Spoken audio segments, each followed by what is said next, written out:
नमस्कार दोस्तों। भारतीय सामाजिक विचारक के रूप में आज हम बात करते हैं जी.एस. घुरिये। इसके संबंधित जी.एस. घुरिये संबंधित बहुत सारे क्वेश्चन आते हैं।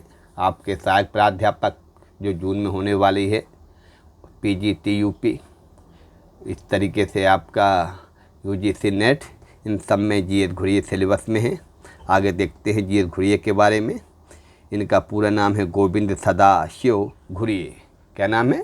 गोविंद सदाशिव घुरिये को समाजशास्त्र का जनक भी कहा जाता है। M.N. श्रीनिवास ने घुरिये के बारे में कहा कि वे भारतीय समाजशास्त्र के संस्थापक थे, समाजशास्त्र के संस्थापक थे, अग्रणी थे, पहली पीढ़ी के समाजशास्त्री थे। उन्होंने ही भारतीय समाजशास्त्र को भविष्य दिखाया। घुरिये का जन्म 12 दिसंबर 1893 को सारस्वत ब्राह्मण परिवार में महाराष्ट्र के मालवान नामक स्थान पर हुआ था। 91 वर्ष की अवस्था में 1983 में उनका बम्बई में देहांत हो गया। वे भारतीय विधा के प्रेरणा थे। जी.एस. घुरिये ने समाजशास्त्र को विकसित किया। वे वस्तुतः एक हिंदू ब्राह्मण राष्ट्रीय समाजशास्त्र थे। इबेरिया एल्विन ने लिखा है the loss of new neighbour में आदिवासियों को पृथक रखने के प्रस्ताव रखा। कहा है यदि आदिवासियों का समावेश हिंदू जातियों में हो जाए तो उनका धड़कन बंद हो जाएगी। तब घुरिये ने से रहा नहीं गया। तब उन्होंने बेरिया एल्विन की पुस्तक के प्रत्युत्तर में द शेड्यूल ट्राइब 1963 के प्रथम संस्करण में the above origins so called and their future लिखी। इसमें उन्होंने लिखा कि आदिवासियों का भविष्य इसी में है कि उन्हें निम्न जातियों को एकीकृत कर दिया जाए, मतलब आदिवासियों को हिंदू बना दिया जाए। घुरिये संस्कृत भाषा के पंडित थे। वे स्वयं सारस्वत ब्राह्मण थे और इसी ने उन्हें वैचारिकी का प्रणेता बना दिया। घुरिये ने अपने संपूर्ण जीवन का लेखा जोखा अपनी पुस्तक आई एंड अदर एक्सप्लोरेशन 1973 में लिखा है। घुरिये ने अपनी प्रारंभिक शिक्षा महाराष्ट्र के मालवान में पाई थी। इसके बाद जूनागढ़ गए। उनकी उच्च शिक्षा बम्बई के एल्फिंस्टन कॉलेज में हुई।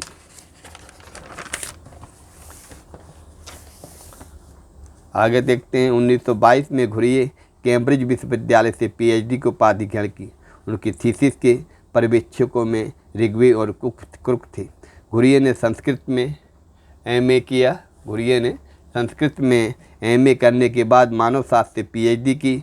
घुरिये 1952 में इंडियन सोशियोलॉजिकल सोसाइटी की स्थापना की, जो उनकी प्रमुख सोशियोलॉजिकल बुलेटिन में प्रकाशित हुई। घुरिये ने भारतीय संस्कृति के निम्न पहलुओं पर विचार किया है। क्या है? परंपरागत हिंदुओं या ब्राह्मण जातियों का ज्ञान, धार्मिक प्रथाएं, सामाजिक संगठन, कानून। घुरिये ने अपनी पुस्तक सोशल टेंशन इन इंडिया में मुसलमानों हिंदुओं की चर्चा की है। देवदास पिल्लई ने अपने हाल में प्रकाशित पुस्तक इंडियन सोशियोलॉजिकल थॉट गाइस 1957 में स्वयं पिल्लई भी घुरिये के अनुसंधान के विद्यार्थी रहे। जी.एस. घुरिये महोदय ने पैट्रिक गिरिस के निर्देशन में किस शोध पत्र को लिखा? एक नगरीय केंद्र के रूप में मुंबई। घुरिये महोदय, जिन्होंने कैम्ब्रिज विश्वविद्यालय में किस प्रोफेसर के अंतर्गत अपना शोध कार्य PhD का कार्य आरंभ किया? R.H. रिवर्स। जी.एस. घुरिये ने ही अपने शोध कार्य में किन विधियों का प्रयोग किया? ऐतिहासिक, तुलनात्मक, क्षेत्रकार। घुरिये ने समाज के अध्ययन में किन विषयों का अध्ययन नहीं किया? भारतीय समाज व संस्कृति का उद्भव, इसका अध्ययन नहीं किया। और किसका अध्ययन किया है? भारतीय संस्कृति की वेशभूषा, वास्तुशास्त्र, भारतीय देवी देवताओं और sex habit of middle class. चलिए आगे देखते हैं इनकी जो महत्वपूर्ण पुस्तकें हैं।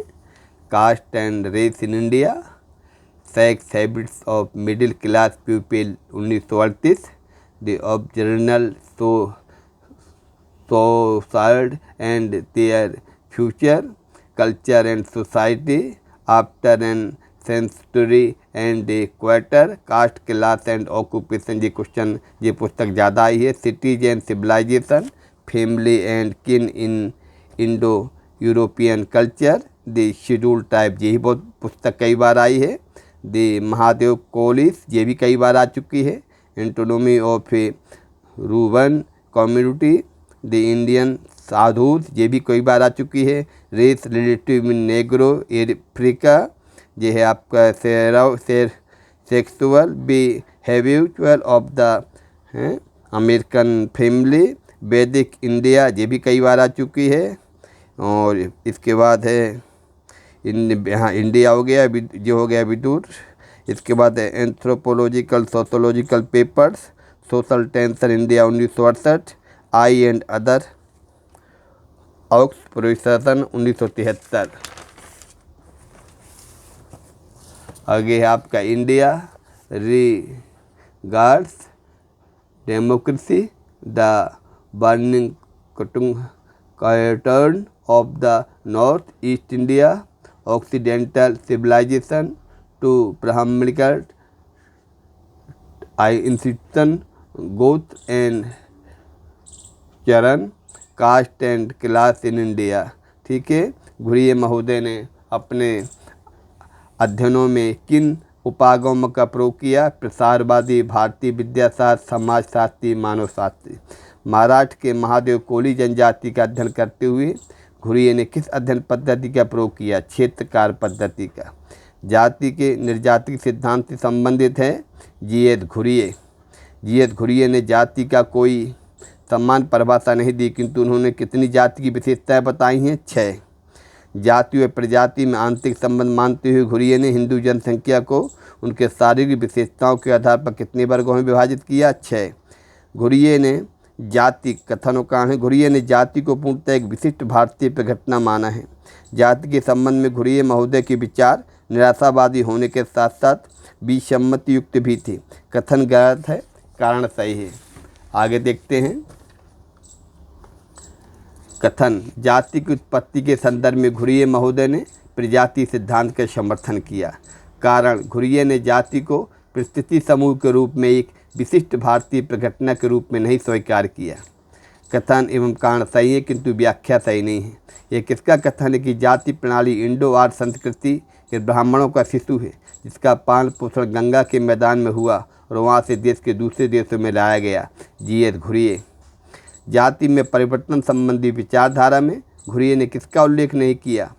आपका गांधीवादी विचारधारा का किया है। सम्मिश्रण, समुद्रीकरण, जाति की समाप्ति, गैर ब्राह्मणवादी आंदोलन विचारधारा, इसका समर्थन नहीं किया है।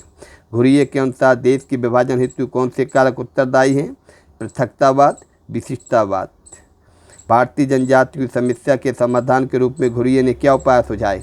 आत्मसाध की नीति। भारतीय जनजातियों घुरिये ने किसका भिन्न अंग माना है? पिछड़े दलित वर्ग का।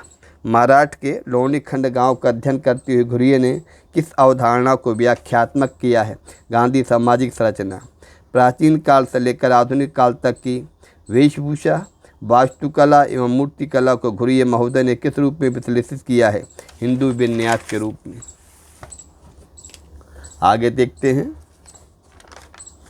आगे ही कथनों कारण दिए, कठोर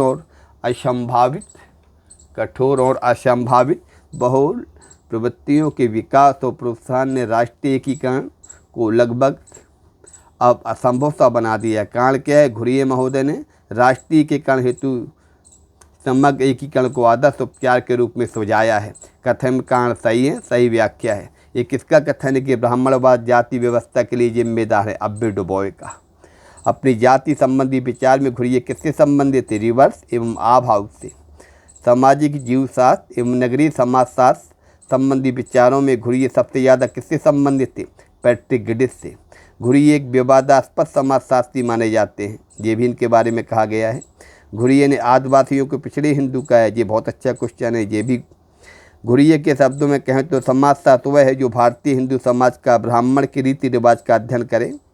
करोल उपाध्याय कहती है कि अब समाजशास्त्र में घुरिये को कोई गंभीरता से नहीं पढ़ता। करोल जो है उपाध्याय कहती हैं कि अब समाजशास्त्र में घुरिये को कोई गंभीरता से नहीं पढ़ता। घुरिये धर्मनिरपेक्षवादी नहीं थे, उनके विचारों में हिंदू धर्म महान था। घुरिये की विचारधारा प्रसारवादी सिद्धांत के आधार पर छोटे और बड़े के अंतर को स्वीकार करती है। जैसे आर्य श्रेष्ठ थे, महान थे, दास निम्न थे। आगे देखते हैं। समाजशास्त्र का प्रारंभ एशिया में सबसे पहले भारत में हुआ, इसके बाद जापान में।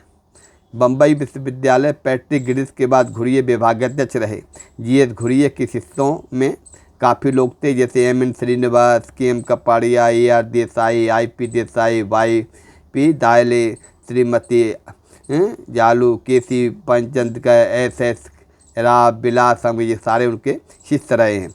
घुरिये राष्ट्रीय एकीकरण के समर्थक थे। उनकी दृष्टि में भारत एक एकीकरण निम्न विधि द्वारा लाया जा सकता है। घुरिये मानते थे कि राष्ट्रीय एकीकरण का पहला चरण यह होना चाहिए कि हमें विभिन्न धार्मिक समूहों और पिछड़े समूहों को हिंदू समाज की मुख्य धारा में ले लेना चाहिए। इस विचारधारा को उन्होंने अपने लेख में रखा untouchable classes and their assimilation Hindu society में रखा। उनका यह सुझाव था कि अछूतों को हिंदू समाज में सम्मिलित किया जाए तो अस्पृश्यता की समस्या का निदान हो जाएगा। घुरिये की मजबूत धारणा थी कि राष्ट्रीय एकीकरण के लिए सांस्कृतिक सजातीय का होना अनिवार्य है। धन्यवाद दोस्तों। अभी आपका जी.एस. घुरिये भारतीय समाजशास्त्र के रूप में इसका अध्ययन किया। और भी थिंकर आपको भारतीय समाजशास्त्री वीडियो में उपलब्ध करा दिए गए हैं। इनका आप गहन अध्ययन करें, देखेंगे और समझें इनको। इसके बाद अन्य थिंकर जो महत्वपूर्ण निकल के आ रहे हैं उनके बारे में चर्चा करेंगे।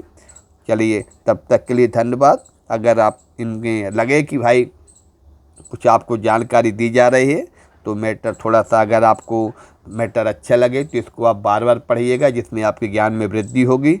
दूसरी एक चीज़ है, आप इसमें चैनल को सब्सक्राइब कर दिया करें और लाइक कर दें और अपने दोस्तों में इसको शेयर भी करने की कष्ट करें। तब तक के लिए धन्यवाद दोस्तों। नमस्कार।